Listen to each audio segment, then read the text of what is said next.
In the Now with Jim Swilley. So glad to have our good friend Robert Rutherford with us. Would you please welcome Roberto?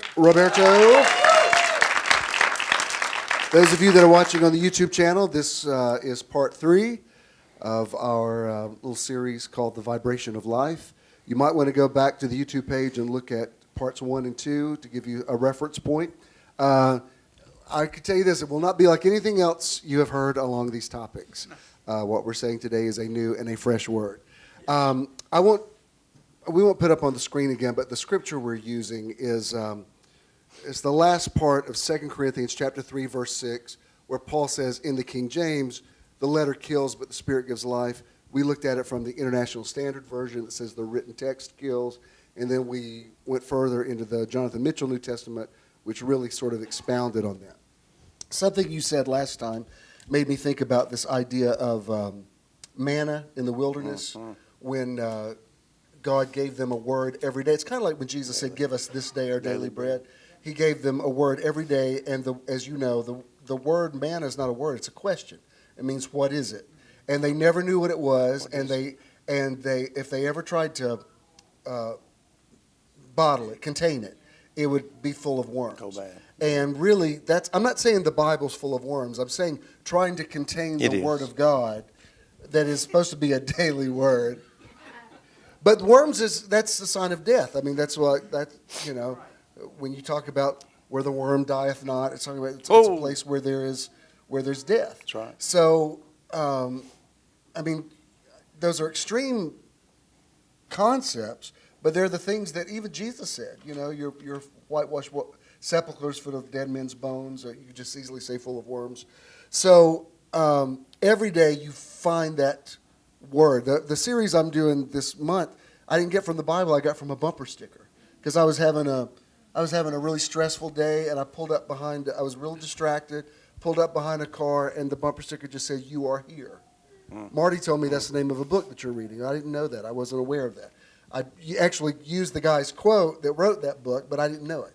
But for me that day, God spoke through a bumper sticker to me, first of all, to say, stop being so distracted in traffic because you just nearly ran through a red light because you're too preoccupied with stuff. But also, if anybody knows about the concept of now, I mean, I built a ministry on that, the concept of now. How do you receive a now word? I mean, it's not something that you can.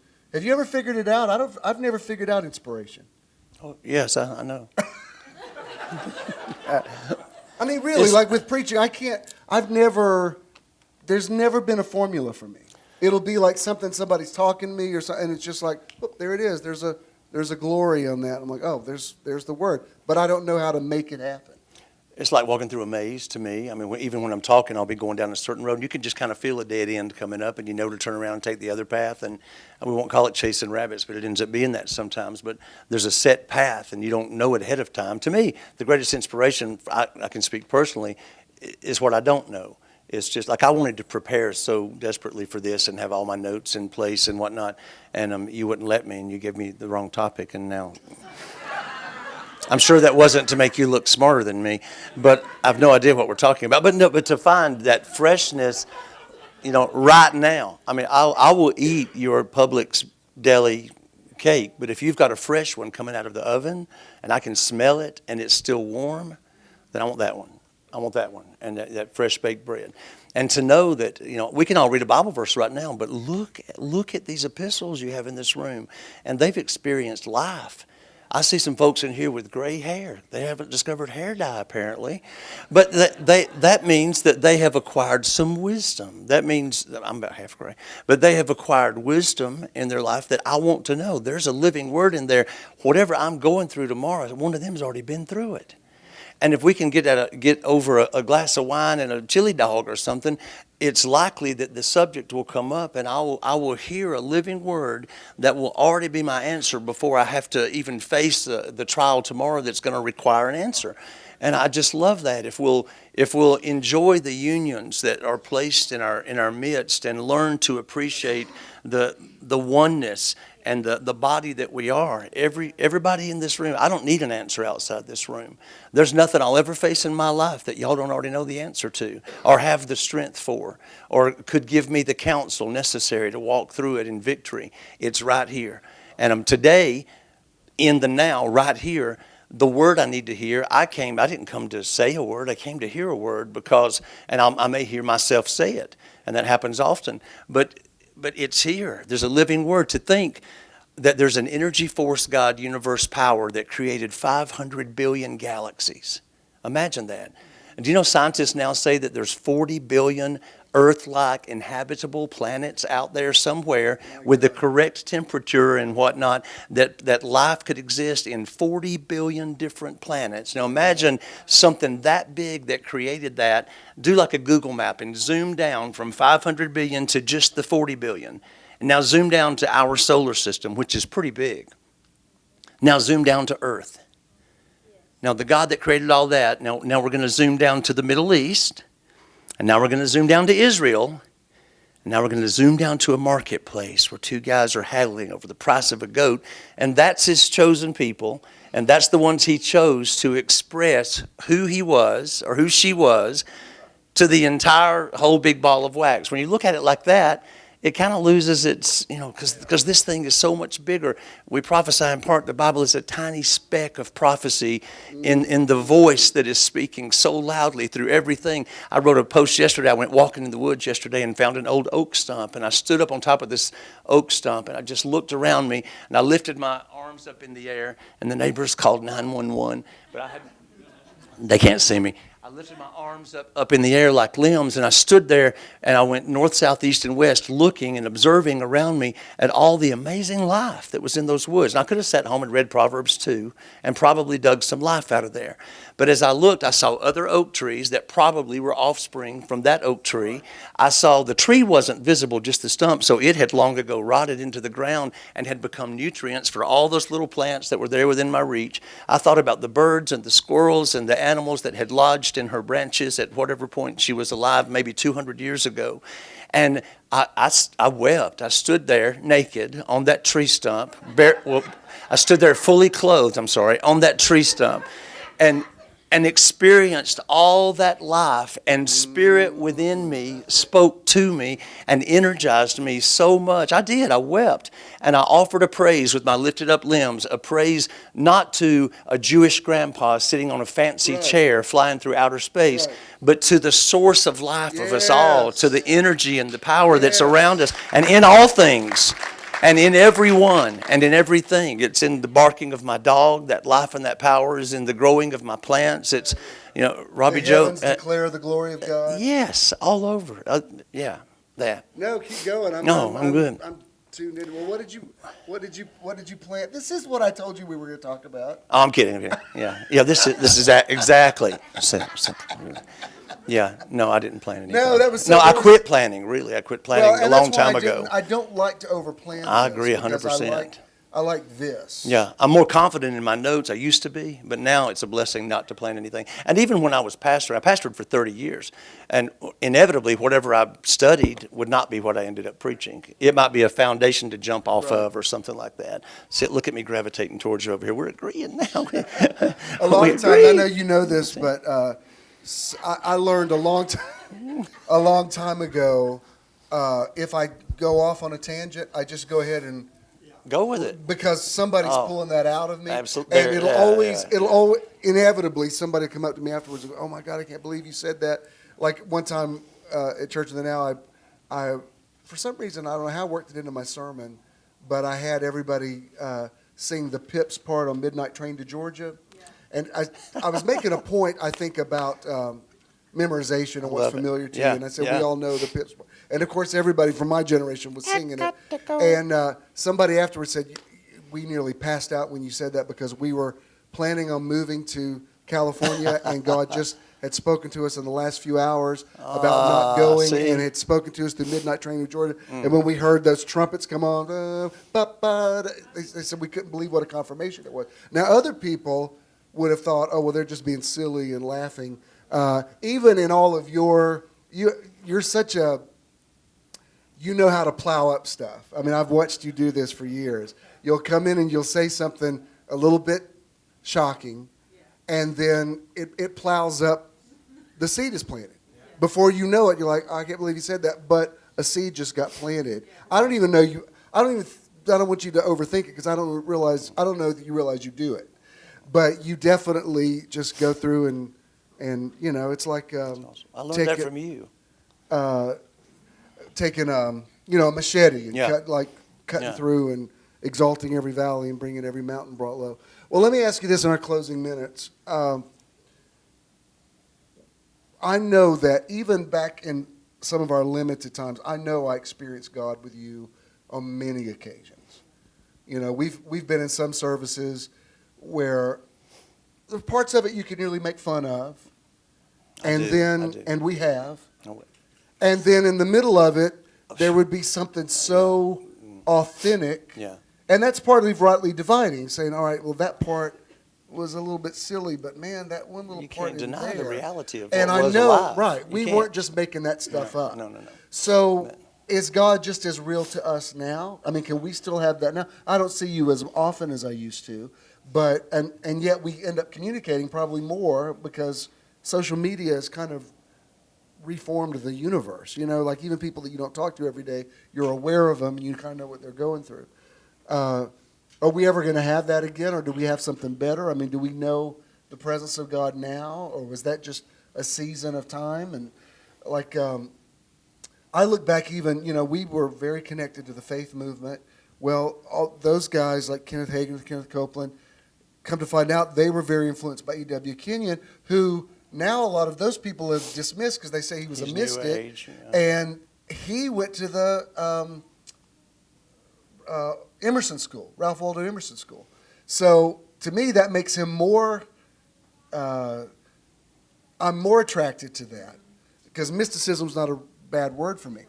But those things about speaking to the mountain and you have what you say, I believe those now more than ever. I've got a little physical issue going on. It's not life-threatening, but it's obnoxious. And I don't say anything about it just because I feel like the more you talk about it, have you ever seen those word clouds and you see whatever becomes the dominant word, and I just don't want to talk about it. I'm doing what I can to, I don't want you to think it's so. It's tinnitus. I mean, I'm dealing with that and taking medication for it, but it's really because you can't get away from it. Yeah. I mean, I'm feeling it right now, but I don't want to talk about it because I want to minimalize it, and maybe I hadn't planned on ever saying that publicly, but okay. We have oils for tinnitus. Okay. We do oils. All right. Well, actually did just feel a little better just then. It honestly just lessened a little bit. Anyway, the point is, I believe you have what you say.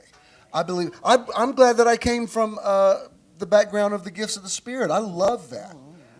And I've been with Robert, especially at a certain time in our lives when we were kind of in this area of the city a lot. We'd be out socially with a group of people, not talking about God at all. I mean, these people didn't even know we were ministers.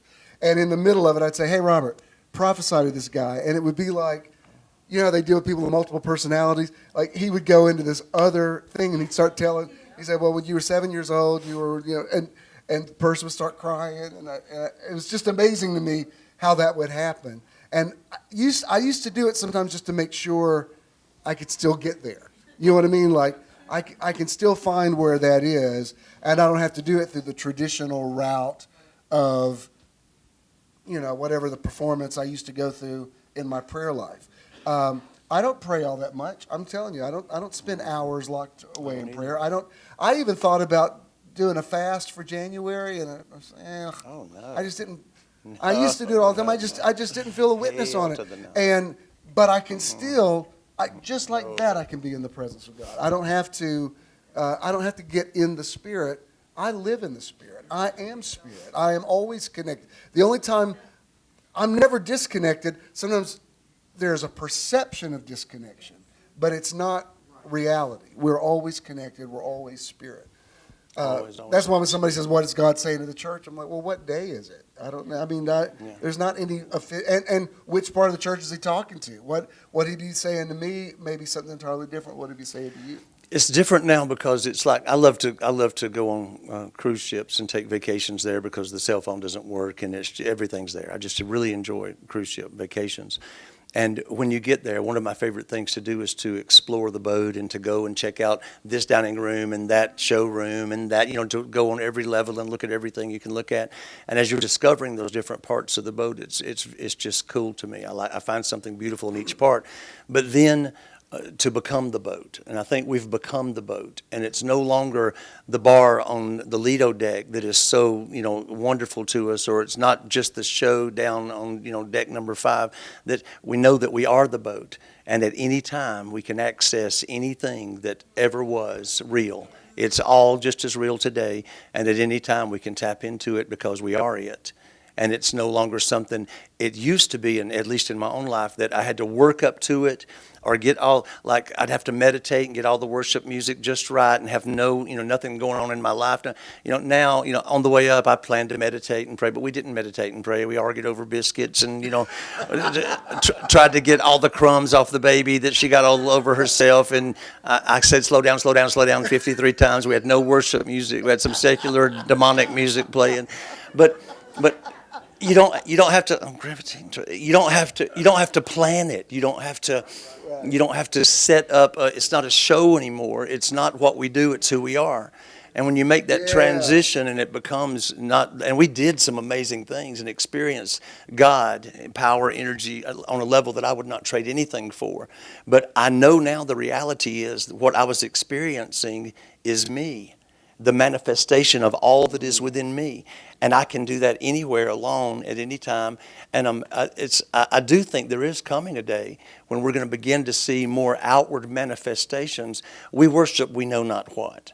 We're at that place again. Jesus was sharing that with his boys one day, and he said, y'all don't even know what you worship. The time has come that we're going to worship the Father, and that's the first time he'd ever talked about this thing being family. It was the awesome God creator who would kill you if your goat touched his mountain, but now it's much closer than that. And he talked to them about we're going to worship something that is of our own DNA. We're a Father, something that's so close to us that it's not an out there somewhere foreign, scary thing that's untouchable and unreachable and that you're walking on eggshells to make sure you please. It's not that anymore. And we still, even those of us who are enlightened or awake or whatever we like to pridefully call ourselves, we still worship we know not what, and we're kind of at a loss. And so we've sort of lost the pizzazz of worship and praise, which I thoroughly enjoy. I can still cry to the Gaithers and sing harmony right with those old songs, even when I don't.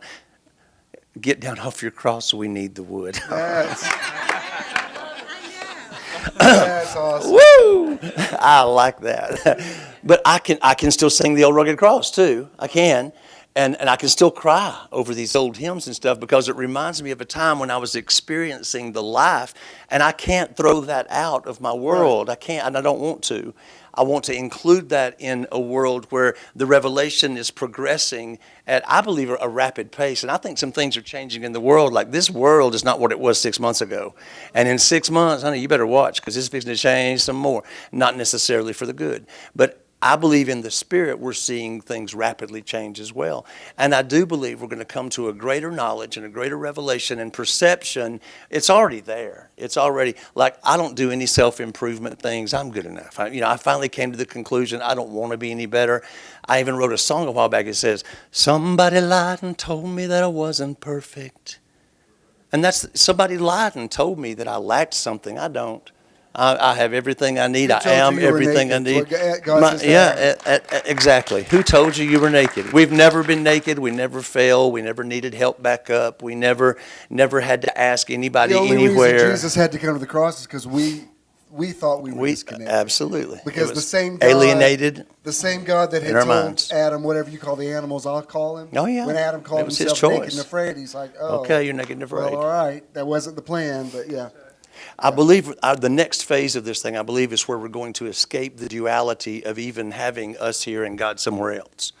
I believe even and I'm watching this happen even in my language as I'm talking. I'm trying to not separate because we're not separate. Even Jesus said, the Father and I are one. I mean, y'all looking for God, hello. Woo, it's me, and I'm not killing people. I'm not marginalizing people because they're not Jews. I'm not, I'm accepting women. They're rubbing their hair on my feet.